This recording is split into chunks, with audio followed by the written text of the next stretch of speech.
അല്ലാഹു തരുമെന്ന് മുഹമ്മദ് മുസ്തഫ സല്ലല്ലാഹു അലൈഹി വസല്ലം.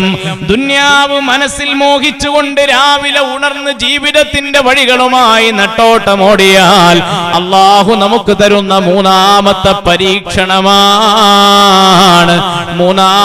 പരീക്ഷണമാണ് വഫഖറൻ ലാ യബ്ലുഗു ഗിനാഹു അബദാ. ഒരിക്കലും പുരോഗതി ഉണ്ടാവില്ല, എന്ത് ചെയ്താലും മെച്ചപ്പെടൂല. പരാതി പറയും നമ്മൾ, ഉസ്താദേ ഞാൻ അത് ചെയ്തു ഇത് ചെയ്തു, പക്ഷെ ഒരു നേട്ടമല്ല, ഒക്കെ നഷ്ടത്തിലാണ്. അത് പൊട്ടിപ്പോയി, ഇത് പൊളിഞ്ഞുപോയി, ഇത് തകരാറിലായി, ഇത് നഷ്ടത്തിലായി, ആ സംരംഭം പൊളിഞ്ഞു.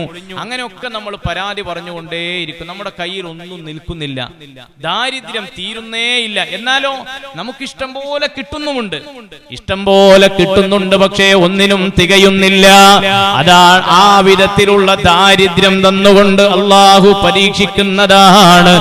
നാലാമത്തെ കാര്യം ഹബീബായ റസൂലുള്ളാഹി സ്വല്ലല്ലാഹു അലൈഹി വസല്ലം തങ്ങൾ പറയുകയാണ്, വഅമലൻ ലാ യബ്ലുഗു മുൻതഹാ അബദാ. ഒരിക്കലും അവസാനിക്കാത്ത ആഗ്രഹങ്ങൾ അല്ലാഹു തരുന്നതാണ്. ഒരിക്കലും അവസാനിക്കാത്ത തീരാത്ത ആഗ്രഹങ്ങൾ.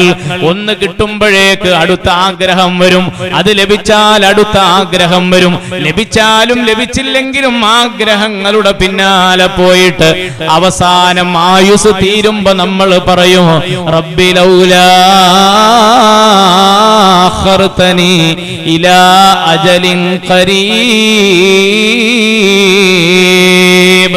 ആഗ്രഹങ്ങളുമായി ഓടുന്ന സമയത്ത് നമുക്ക് ഒരു നന്മയും നിർവഹിക്കാൻ കഴിയില്ല, അതിന് നമുക്ക് അവസരമുണ്ടാകില്ല. ആഗ്രഹങ്ങളെ എത്തിപ്പിടിക്കാനുള്ള നെട്ടോട്ടത്തിലാണ് നമ്മൾ ഉണ്ടായിരിക്കുക. അല്ലാഹു നമ്മെ കാത്തുരക്ഷിക്കട്ടെ. ഇതൊക്കെ ആർക്കാണ് സംഭവിക്കുക? ആഗ്രഹം സ്വാഭാവികമാണ്. നമ്മുടെയൊക്കെ മനസ്സിൽ ആഗ്രഹങ്ങൾ ഉണ്ടാവാറുണ്ട്. എനിക്ക് അവിടെ എത്തണം, എനിക്ക് ഇവിടെ എത്തണം, എനിക്ക് ഇന്നയാളായി മാറണം.